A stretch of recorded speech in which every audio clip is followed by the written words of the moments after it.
یہ اس وقت کی بات ہے جب میں چوتھی جماعت میں پڑھتی تھی۔ ہم 2 بہن بھائی تھے، آپس میں بڑی محبت کرتے تھے۔ میرا نام فرح اور بھائی کا نام انور تھا۔ ہمارا بچپن پیاری ماں کے زیر اثر بہت سکون اور آرام سے گزرا تھا۔ خوشیوں بھرے دن تھے، ممتا کے گلاب ہمارے اطراف کھلے رہتے تھے۔ اچانک امی بیمار ہو گئیں اور 2 ماہ بعد اس دنیا سے چل بسیں۔ وہ ہم دونوں بچوں سے بہت پیار کرتی تھیں۔ ہمارے والد صاحب بھی ہم سے بہت پیار کرتے تھے۔ تقریباً 2 سال بعد والد صاحب نے دوسری شادی کر لی۔ ہم نادان تھے، اس دن بہت خوش ہوئے کہ نئی امی آ گئی ہیں۔ ایک سجی سوری دلہن بچوں کو کتنی دلکش لگتی ہے۔ ہمارے دلوں کو بھی یہ سجی ہوئی ماں بڑی پیاری لگی اور ہم دونوں تتلیوں کی طرح ان کے گرد منڈلانے لگے۔ والد صاحب نے انہیں سمجھا دیا کہ بچے چھوٹے اور معصوم ہیں، ان کو ماں کا پیار دینا ہوگا، لہٰذا نئی ماں ہم کو پیار کرتی تھیں۔ وقت گزرتا گیا، ہمارا ایک بھائی اور آ گیا۔ قدرتی امر ہے کہ ماں کی زیادہ توجہ اپنے لختے جگر کی جانب رہنے لگی۔ رفتہ رفتہ ان کا رویہ تبدیل ہوتا گیا، وہ ہمارے لیے اجنبی بن گئیں۔ ہم دونوں بہن بھائی بہت پریشان رہنے لگے۔ وقت گزرتا رہا، امی کے 2 بیٹے اور آ گئے، ان کی سگی 3 اولادیں ہو گئیں۔ گھر ان کے چہکاروں سے بھر گیا۔ ان کو ہماری ضرورت نہ رہی، لیکن ہم کو والدین اور گھر کی ضرورت تھی۔ بھلا اور کہاں جاتے؟ ماں کے سارے ستم سہ کر بھی ان کے ساتھ رہنے پر مجبور تھے۔ میں بڑی ہو گئی اور سمجھدار تھی۔ گھر کا تمام کام ماں نے مجھ پر ڈال دیا۔ سارا دن میں کام کرتی اور جو وقت بچتا تو کہتی کہ میرے بچوں کے ساتھ کھیلو۔ وہ لڑکے شریر تھے، کھیل کھیل میں میرا سر پھاڑ دیتے تھے، کبھی گیند مار دیتے اور کبھی بلے سے ضرب لگاتے۔ میں درد سے بلبلا اٹھتی، مجھے پڑھائی کی تو فرصت نہ ملتی تھی۔ ماں 1 منٹ فارغ نہ بیٹھنے دیتی تھی۔ ماں نے میرے ساتھ ایسا رویہ روا رکھا کہ جو گھر میں آتا نوکرانی سمجھتا۔ تینوں سوتیلے بھائی ہر وقت حکم چلاتے، وہ مجھے سچ مچ خادمہ ہی جانتے تھے، بات بات پر لاتے ٹھڈے مارتے تھے۔ یہ منظر دیکھ کر میرا بھائی انور اندر اندر کڑتا اور جلتا تھا۔ ان دنوں وہ 9ویں جماعت کا طالب علم تھا جبکہ میں اسکول سے اٹھا لی گئی۔ انور کو سخت اذیت ہوئی جب مجھے امی ذرا ذرا سی بات پر مارتیں اور میں سسکتے ہوئے چپ چاپ مار کھاتی رہتی۔ میں ہر وقت سہمی سہمی رہتی تھی۔ ایک دن تو ہمارے گھر میں قیامت ہی برپا ہو گئی۔ اس دن جب انور اسکول سے گھر پہنچا تو میں بیٹھی رو رہی تھی اور میرے چھوٹے بھائی مل کر مجھے مار رہے تھے۔ انور سے یہ منظر دیکھا نہ گیا۔ پہلے تو اس نے منع کیا، لیکن وہ بولے، تمہیں کیا ہے؟ یہ ہماری نوکرانی ہے، ہم اس کو ماریں گے۔ امی نے بھی اپنی بیٹوں کی ہی طرفداری کی۔ تبھی انور کو غصہ آ گیا۔ سامنے ڈنڈا پڑا ہوا تھا جسے سوتیلے بھائی میری ٹھکائی کیا کرتے تھے۔ انور نے وہ ڈنڈا اٹھا لیا اور امی کو خوب مارا۔ یہ چھوٹے بھائی درمیان میں آئے تو ان کو بھی مارا۔ تبھی ماں شور مچاتی محلے والوں کے پاس چلی گئیں۔ شام کو ابو دکان سے لوٹے، ماں نے رو رو کر برا حال کر لیا کہ میں نہ کہتی تھی کہ اس بدمعاش کو گھر میں نہ رکھو، آج اس نے یہ حرکت کی ہے تو کل کچھ اور بھی کر سکتا ہے۔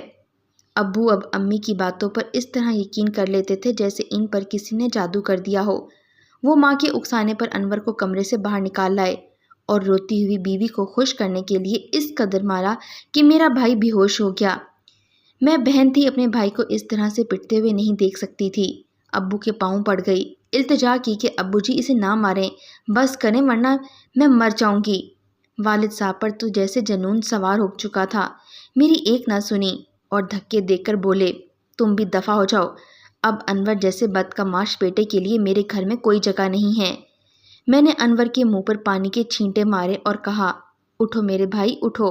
انور کو ہوش آ گیا تو باپ بیٹے کو دھکا دینے لگا اور ان کے پیر پکڑ کے وہ کہہ رہا تھا کہ خدا کے لیے مجھے گھر سے نہ نکالیں، چاہے جتنا ماریں، میں کہاں جاؤں گا، میری بہن مجھ سے جدا نہ کریں۔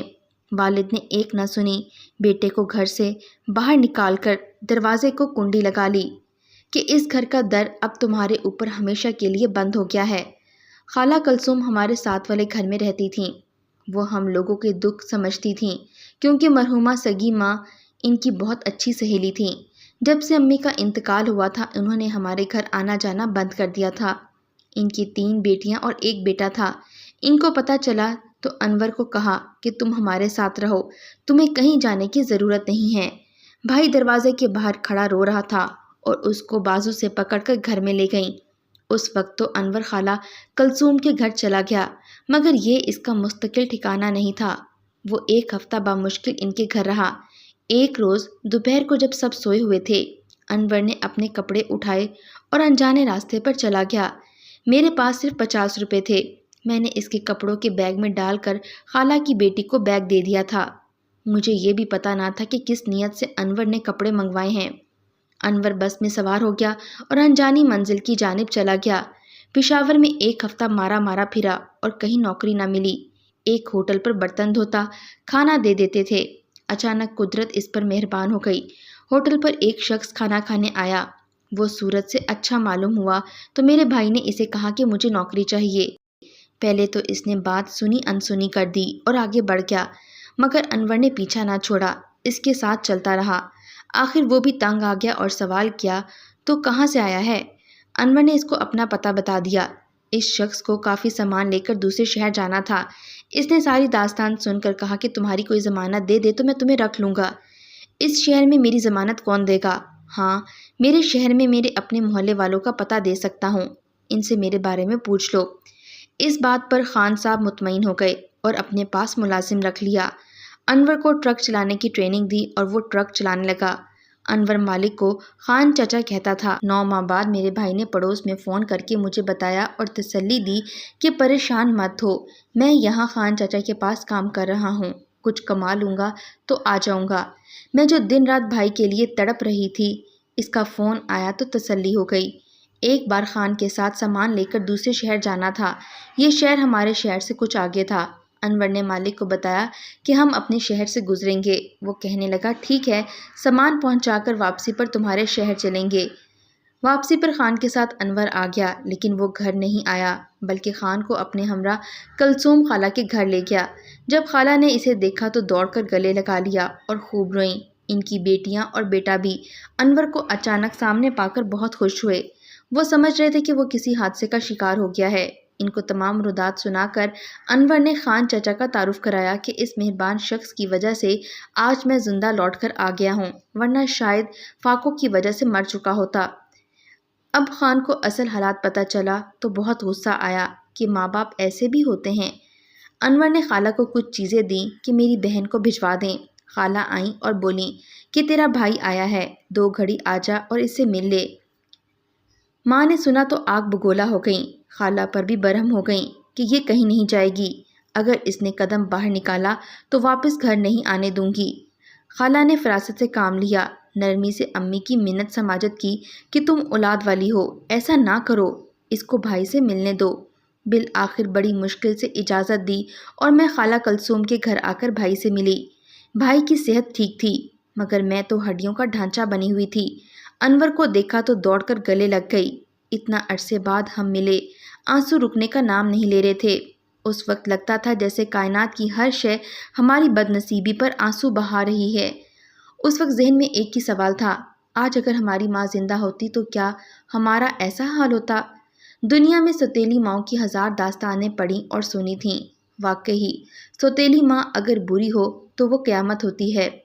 تھوڑی دیر ہم نے باتیں کیں، پھر بھائی جانے لگا۔ میرے سر پر ہاتھ رکھا اور صبر کی تلقین کی، پھر وہ خان صاحب کے ساتھ چلا گیا اور میں کافی دن اس کو یاد کر کے چھپ کر آنسو بہاتی رہی۔ واپسی پر خان چاچا نے کہا کہ انور تم ٹرک چلانا۔ انور نے جواب دیا، بہن کی حالت خستہ پا کر میرے حواس ٹھیک نہیں۔ مالک نے تسلی دی کہ مرد بنو، زندگی میں دکھ سکھ آتے رہتے ہیں، اپنے حواس جمع کرو۔ اس کے بعد خان چاچا کے دل میں میرے بھائی کے لیے ایک اچھی جگہ بن گئی۔ وہ بیٹوں کی طرح اس کو چاہنے لگا اور اپنے گھر لے گیا، جہاں اپنی بیٹھک رہنے کو عطا کر دی۔ شروع میں ان کے گھر انور کا دل نہیں لگا، مگر یہ شریف لوگ تھے۔ خان چچا کی بیوی اپنے بچوں کی طرح میرے بھائی کا خیال رکھتی تھیں۔ یہ لوگ انور کی دیانت اور شرافت کی وجہ سے خوش تھے، کسی طور اس کو کھونا یا خود سے جدا کرنا نہیں چاہتے تھے۔ خان صاحب کے پاس کافی دولت تھی اور زمین بھی تھی، مگر اس کی ایک قبیلے سے ایک دشمنی چل رہی تھی۔ خان نے اپنا ٹرک بھائی کے حوالے کر دیا کہ تم چلاؤ اور کمائی جمع کرو تاکہ میں عزت سے تمہاری شادی کر سکوں۔ وہ انور سے بہت خوش تھے اور اس کی بھلائی کے لیے سوچتے رہتے تھے۔ 4 برس بعد انور کو میری یاد ستانے لگی۔ وہ ایک روز اکیلا ہی آ گیا۔ خالہ کلثوم کے در پر دستک دی۔ ان کی بیٹی انور کو دیکھ کر بہت خوش ہوئی، عزت سے گھر کے اندر لائی، اور جب انور نے خالہ کے بارے میں پوچھا تو رونے لگی، کیونکہ کلثوم خالہ کو فوت ہوئے 1 سال ہو چکا تھا۔ انور نے مجھ سے ملنے کی کوشش کی، مگر ماں نے کلثوم کے گھر جانے کی اجازت نہ دی۔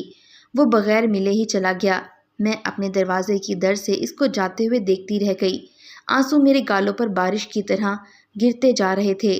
خان چاچا کو بتایا کہ ظالم ماں نے مجھے بہن سے ملنے نہیں دیا، تو اس کو بھی دکھ ہوا۔ اس نے سوچ کر اپنی بیٹی کی شادی میرے بھائی سے کر دی۔ ادھر ابو نے میری بھی شادی کر دی۔ یہ میری سوتیلی ماں کی ایما پر ہوئی تھی، ان کے خالہ زاد بھائی کے ساتھ جو نشہ کرتا تھا اور کماتا نہ تھا، تاہم مجھے گزارا کرنا تھا۔ کدھر جاتی؟ اب میرا خرچہ ابو دیتے تھے، کسی کو میرے حالات نہیں بتاتے تھے۔ اور کس کے ساتھ بیاہی ہے؟ شادی کے بعد انور 2 بار مجھ سے ملنے کے لیے آیا، لیکن میں کہاں سے ملتی؟ جب پتہ چلا کہ میری شادی ہو گئی ہے تو وہ ابو کی دکان پر گیا تاکہ پوچھے کہ تم نے کہاں فرا کی شادی کی ہے۔ بھائی مجھ سے ملنا چاہتا تھا، ابو اسے راستے میں مل گئے۔ بھائی نے باپ کو سلام کیا تو انہوں نے جواب نہ دیا۔ انور والد صاحب سے بات کرنا چاہتا تھا، مگر ابو نے بات نہ کی۔ تب بھیا نے باپ کا ہاتھ پکڑ لیا، پوچھا کہ بتائیے آپ نے میری بہن کی شادی کس سے کی ہے اور فرا کہاں رہتی ہے؟ مجھے ان سوالوں کا جواب چاہیے۔ والد بھی اپنے دھن کے پکے تھے، منہ سے ایک لفظ نہ پھوٹے۔ مایوس ہو کر انور بوجھل قدموں سے لوٹ گیا، اور یوں باپ، بہن، بھائی تینوں بچھڑ گئے۔ شادی ہوئے 6 برس کا عرصہ گزر گیا۔ بھائی کا کچھ پتہ نہ تھا۔ میں 3 بچوں کی ماں بن گئی۔ ادھر بھائی کو بھی اللہ نے 2 لڑکے عنایت کیے، اور وہ پشاور چھوڑ کر پنڈی آ گیا، کیونکہ خان کے دشمن دھمکاتے تھے۔ خان چاچا بھی ساتھ آ گیا۔ اس نے پنڈی میں مکان خرید لیا اور بھائی کو بس لے کر دی، پھر ویگن لے لی۔ یوں کاروبار بڑھتا رہا اور وقت گزرتا رہا۔ میرے خاوند کا نشہ بڑھتا رہا، یہاں تک کہ نشے کی لت نے اس کو بستر پر گرا دیا۔ ایک دن وہ اسی حالت میں انتقال کر گیا۔ اب والد صاحب کو احساس ہوا کہ انہوں نے بیوی کے کہنے پر اس کی خالہ زاد بھائی کو داماد بنا کر کتنی بڑی غلطی کی ہے۔ غریب تو میں پہلے ہی تھی، بیوہ بھی ہو گئی۔ والد جو مالی مدد کرتے وہ تینوں بچوں کے لیے ناکافی تھی۔ مجبوراً بڑے بیٹے کو ایک ورک شاپ میں ملازم کرا دیا۔ وہ کم سن تھا، استاد کی سختیاں اور جھڑکیاں نہ سہ سکا، تبھی ایک دن ورک شاپ سے بھاگ کھڑا ہوا۔ رات کا وقت تھا، ڈر سے بڑا بیٹا گھر نہیں آ رہا تھا کہ بارش شروع ہو گئی۔ وہ سڑک کے کنارے کھڑا بھیگ رہا تھا۔ ایک ویگن اس کے قریب آ کر رکی اور لڑکا تیزی سے سڑک پار کر کے ویگن کے سامنے آ گیا۔ ڈرائیور نے کمال کی پھرتی سے ویگن کو روک لیا، مگر وہ چکرا گیا۔ ایک لمحے کی تاخیر سے بچہ پہیوں تلے آ جاتا۔ نیچے اترا اور لڑکے کو اٹھایا۔ نام پوچھا، اس نے کہا کہ میرا نام انور ہے۔ وہ رو رہا تھا۔ تب ویگن ڈرائیور اس کی قریبی ہوٹل میں لے گیا اس کو، اور باتوں باتوں میں لڑکے نے اپنی ماں اور نانا کا نام بتایا۔ تو ویگن ڈرائیور نے پوچھا کہ تمہارا نام انور کس نے رکھا ہے؟ میری ماں نے، اس نے کہا، کیونکہ میرے ماموں کا نام بھی انور ہے اور وہ میری ماں سے جدا ہو گیا ہے۔ امی اس کی یاد میں دن رات روتی ہیں اور ان سے ملنے کی دعا کرتی رہتی ہیں۔ میری ماں ماموں انور کی دی ہوئی چیزوں کو دیکھ کر زندہ ہے۔ ہماری سوتیلی نانی نے ماں اور ماموں کو جدا کر دیا ہے۔ یہ سن کر انور کی آنکھوں سے آنسو نکل پڑے، کیونکہ وہ ویگن ڈرائیور میرا بھائی ہی تھا، جس کی گاڑی کے سامنے میرا بیٹا انور آ گیا تھا۔ یوں اپنے بھانجے کی وجہ سے میرا بچھڑا ہوا بھائی مجھ سے آ ملا۔ اسے اتنے عرصے بعد دیکھ کر میں روتی ہوئی گلے لگ گئی۔ یقین نہیں آ رہا تھا کہ میرا بیٹا اپنے ماموں کو گھر لایا ہے۔ دل کو سکون آ رہا تھا، مگر آنسو رکتے ہی نہیں تھے۔ کچھ دن بعد انور مجھے اور میرے بچوں کو اپنے ساتھ پنڈی لے گیا اور ہم کو گھر لے کر دیا۔ کچھ دن بعد پتہ چلا کہ ابو بیمار ہیں۔ میں نے پڑوس میں خالہ کلثوم کی بیٹی کو فون کیا تھا۔ وہ سمجھانے لگی کہ تم لوگ واپس آ جاؤ، کیونکہ تمہارے والد کی بیماری سے تمہاری ماں اور اس کے بچے کافی پریشان رہتے ہیں۔ ان کے حالات اب ٹھیک نہیں رہے، دکان بھی بند پڑی ہے۔ لڑکیوں کا دل نرم ہوتا ہے۔ میں نے بھائی کو منا لیا کہ چل کر ابو کو دیکھ کر آتے ہیں۔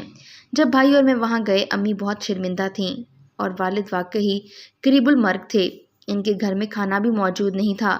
ہم پر جو بیتی، مگر ایسے وقت میں دل نے گوارا نہ کیا کہ اپنے باپ کو چھوڑ آئیں، لہٰذا ہم لوگ 1 ماہ وہاں رہے، اور جب والد صاحب ٹھیک ہو گئے تو بھائی ان کو بھی اپنے ساتھ لے آئے۔ اپنے گھر کے قریب انہیں مکان لے دیا تاکہ وہ اور میں، بھیا دونوں والد اور ان کے بچوں کی دیکھ بھال کر سکیں۔ وقت گزرتا گیا، والد بوڑھے ہو گئے تھے، وہ فوت ہو گئے۔ انور بھائی کی رگوں میں شرافت کا خون تھا۔ انہوں نے گوارا نہ کیا کہ سوتیلی ماں اور ان کے بچوں کو بے آسرا کریں۔ انہوں نے چھوٹے بھائیوں کو روزگار مہیا کیا اور میرے لڑکوں کو بھی کہیں ڈرائیور کہیں کنڈکٹر لگوا دیا تاکہ ہمارے گھر کا خرچہ چلتا رہے۔ میرے بچے بھی نہیں پڑھ سکے، میرے سوتیلے بھائی بھی میٹرک سے آگے نہ پڑھے، البتہ بھائی کے بچے اچھے اسکولوں میں پڑھ کر زندگی کی دوڑ میں آگے نکل گئے۔ آج میں ایک خوشحال زندگی بسر کر رہی ہوں تو اپنے بھائی کی وجہ سے۔ خدا ایسے نیک دل اور پیار کرنے والے بھائی ہر کسی کو دے، جس نے ہزار مشکلات سہ کر بھی اپنی بہن اور اپنے باپ کی اولاد کو نہ بھلایا۔ آج ہم جو کچھ ہیں انور بھائی کی وجہ سے ہیں۔ دن رات اپنے پیارے ماں جائی کی سلامتی اور ترقی روزگار کے لیے دعا کرتی ہوں۔